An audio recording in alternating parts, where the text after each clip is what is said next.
જય શ્રી કૃષ્ણ. સર્વ વૈષ્ણવોને મારા ભગવત સ્મરણ.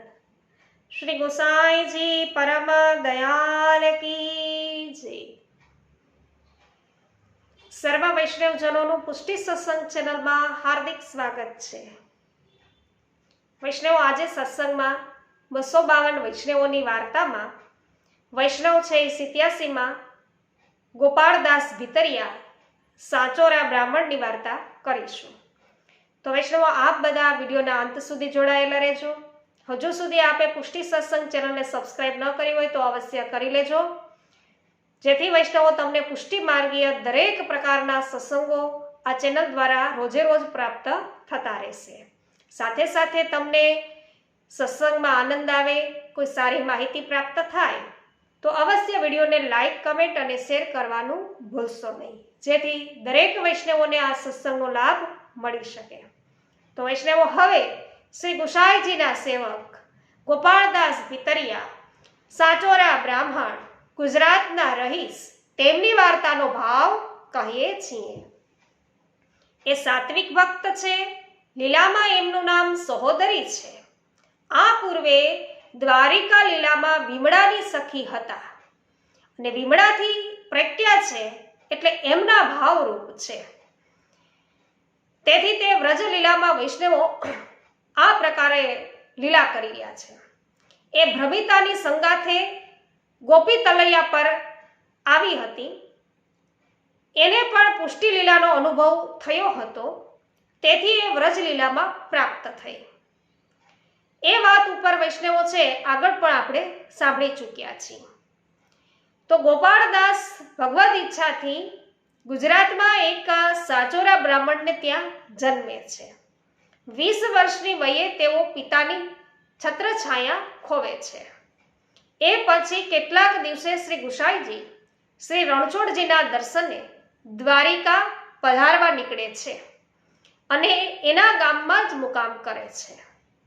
ગામના બધા વૈષ્ણવો સાગમટે તેમના દર્શને આવે છે. એ સૌની સાથે એ પણ આવે છે. એ શ્રી પ્રભુના દર્શન કરે છે ત્યારે પ્રભુ છે એમની તરફ છે એ દ્રષ્ટિ કરે છે. તો શ્રી પ્રભુ તેની તરફ જોઈને ગોપાળદાસ શ્રી ગોવર્ધનનાથજીની સેવા છે ક્યારે છે એ કરશો, શ્રી ગોવર્ધનનાથજીની સેવામાં ક્યારે આવશો, એવી આજ્ઞા તેને કરે છે. ત્યારે તો એ ચકિત થાય છે, ડઘાઈ ગયા છે તેઓ. તે સ્વગત એવું વિચારે છે કે આ કોઈ મહાપુરુષ છે, નહીં તો મારું નામ કઈ રીતે જાણે. તેથી તેમના શરણે જઈએ તો મારો જન્મ છે એ સફળ થાય.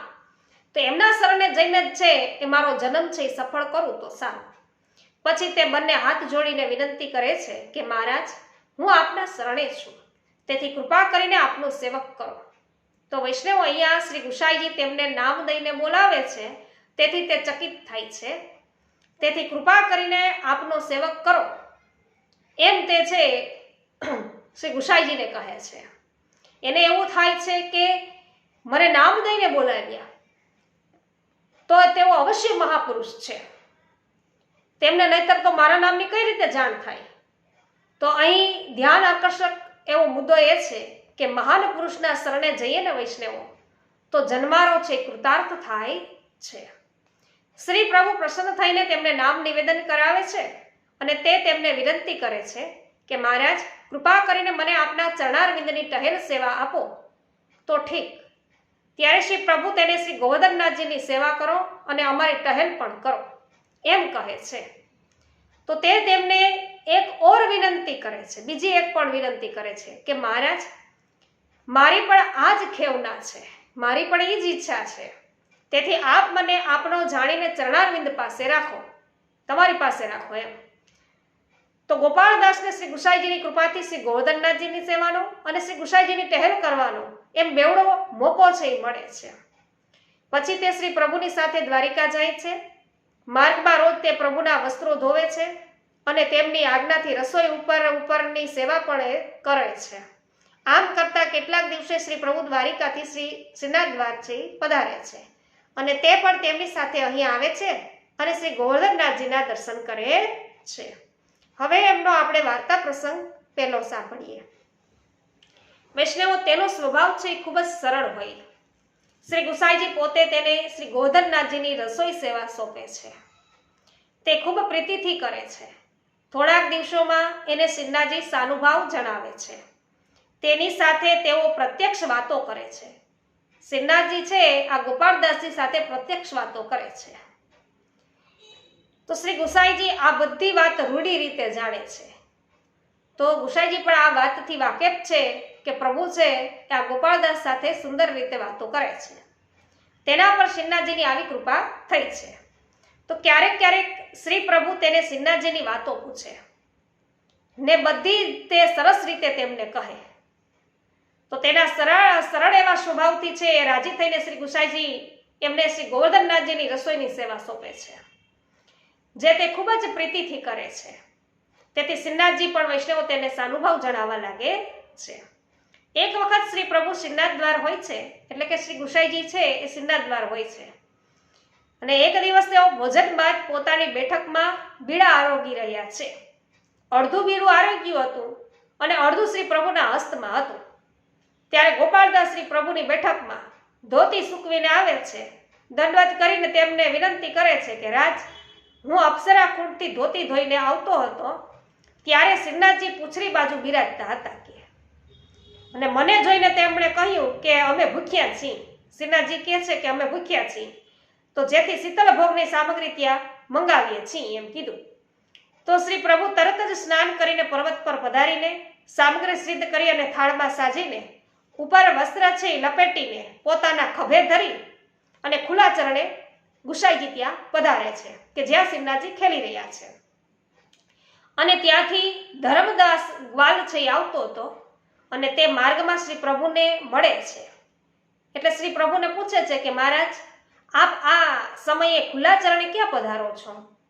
તો તેઓ કહે છે કે અમે શ્રી શ્રીનાથજી બિરાજ્યા છે અહીંયા, તો એવું સાંભળ્યું છે, તે તું અમને બતાવી દે કે ક્યાં અત્યારે બિરાજે છે. તો તે શ્રી પ્રભુની બરોલી એટલે બરોલીનો ઢાંક ખાખરો એટલે ખાખરાનું વૃક્ષ એ દૂરથી એને દેખાડે છે અને પેલા ખાખરાની નીચે કે શ્રીનાથજી બિરાજે છે એમ તેને કહે છે. તો શ્રી ગુસાઈજી એ વૃક્ષ પાસે પધારે છે. શ્રીનાથજી ત્યાં શ્રી દાઉજી સાથે સખા મંડળમાં બિરાજીને ક્રીડા કરી રહ્યા છે અને રમી રહ્યા છે. તેમને એ દર્શન થાય છે. પછી શ્રી ગુસાઈજી સામગ્રીનો થાળ બધો શ્રીનાથજીની આગળ જઈ અને ધર્યો છે. ત્યારે શ્રીનાથજી દાઉજી અને બધા સખાઓ સાથે ખૂબ આનંદે આરોગે છે. પછી શ્રીનાથજી શ્રી ગુસાઈજીને, આપ ખૂબ જ શ્રમિત છો, તેથી હવે ઘરે પધારો અને આજ પછી કોઈનું કહ્યું કંઈ માનશો નહીં કે, અને આ રીતે આવશો નહીં. ગુસાઈજીને કે, મને જે કંઈ જોઈએ તે હું તમારી પાસે જાતે જ માંગી લઈશ એવી આજ્ઞા કરે છે. શ્રીનાથજી આમ કહીને તેમના પર ખૂબ જ પ્રસન્ન થાય છે. પછી શ્રી ગુસાઈજી ઘરે પધારે છે અને શ્રીનાથજી છે એ વનમાં ખેલવા પધારે છે. આ રીતે શ્રીનાથજી શ્રી વૃંદાવનમાં ખેલતા અને શ્રી પ્રભુ આ રીતે શ્રીનાથજીની સેવામાં તત્પર રહે છે. તો શ્રીનાથજી છે ભૂખ્યા હોવાની જાણ થતાં શ્રી ગુસાઈજી વૈષ્ણવો તરત જ સ્નાન કરી અને પર્વત ઉપર પધારીને સામગ્રી સિદ્ધ કરે છે અને થાળમાં સાજી અને વસ્ત્ર લપેટી ખભા ઉપર લઈ ખુલ્લા ચરણે છે શ્રી ગુસાઈજી પધારે છે. બોલો, તો આ તેમની શ્રીનાથજીની સેવા પરાયણતાનું ઉદાહરણ છે. જે બાબત તેઓ શ્રીનાથજીની સેવામાં સદા સર્વથા તત્પર રહેતા હોવાનું દર્શાવે છે. એટલે વૈષ્ણવો, આપ સેવા કરી શીખવે શ્રી હરિ. તો આપણને પણ વૈષ્ણવો એના ઉપરથી શું ઉપદેશ લેવાનો છે એ સમજવું જોઈએ. વળી શ્રીનાથજી પણ સેવકને કષ્ટ થાય એ સહી શકતા નથી. તો ગુસાઈજીને શ્રમ થયો એ પણ શ્રીનાથજી છે એ સહી શકતા નથી. એટલે તેથી તેઓ તેમને શ્રમિત જાણીને ઘરે પધારવાની આજ્ઞા કરે છે. તો અહીં સેવ્ય અને સેવક વચ્ચેનો નાતો છે વૈષ્ણવો સ્પષ્ટ કરાયો છે. આ વાર્તામાં વૈષ્ણવો એવી શંકા થાય છે કે પહેલા તો શ્રીનાથજીએ પોતે ગોપાળદાસ દ્વારા સામગ્રીનું કેવડાવ્યું, બરાબર કેવડાવે છે, અને હવે શ્રીનાથજીને એમ કહે છે કે આજ પછી કોઈનું કહ્યું કાંઈ માનતા નહીં, કે મારે કાંઈ જોશે હું સીધી તમને આજ્ઞા કરીશ એમ. તો આ રીતે કે તમે છે ન આવશો એમ એમને કહ્યું. તો કહે છે કે શ્રીનાથજી પોતે ગોપાળદાસ દ્વારા સામગ્રીનું કહેવડાયું, એમાં શ્રી ગુસાઈજીને લાવવા માટે નથી કહ્યું. શ્રી ગુસાઈજી પોતે ગોપાળદાસ દ્વારા સામગ્રી મોકલે તો પણ શ્રીનાથજી પોતે આરોગત જ, પણ શ્રી ગુસાઈજીને શ્રીનાથજીમાં એટલી બધી મમતા, વૈષ્ણવો ઘણી બધી મમતા, એથી તેઓ જાતે જ લઈને પધાર્યા છે. તો આ રીતે દાસભાવ એમને પ્રગટ કર્યો છે. આ રીતે પહેલા પણ શ્યામ ઢાકમાં સામગ્રી છે એ આરોગાવી છે. એ આપણે ગોપીનાથ દાસ છે એમની વાર્તામાં આપણે જોયું હતું. તો તેથી વારંવાર શ્રી ગુસાઈજી વૈષ્ણવો પધારે છે તો એમને શ્રમ પડે એ શ્રી શ્રીનાથજીને સોહાતું નથી. સ્નેહની એ વૈષ્ણવ રીત છે. પોતાના સ્નેહીને જરાય શ્રમ થાય તો મહાકષ્ટ થાય. તેથી શ્રીનાથજીએ પોતે શ્રી ગુસાઈજીને આ રીતે વરજ્યા. એ આ ભાવ આપણે જાણવાનો છે. તો આ ગોપાળદાસ શ્રી ગુસાઈજીના આવા કૃપાપાત્ર ભગવદીય હતા. તેથી એમની વાર્તાનો પાર નથી વૈષ્ણવો. એ ક્યાં સુધી કહીએ કે વૈષ્ણવો કેવા પરમ કૃપાળુ આ ભગવદીઓ કે જેમની સાથે શ્રીનાથજી બાવા સાક્ષાત છે એ પ્રગટ વાતો કરી રહ્યા છે. આવા ભગવદીઓના ચરણોમાં કોટી કોટી વંદન. શ્રી ગુસાઈજી પરમ દયાલ કી જય.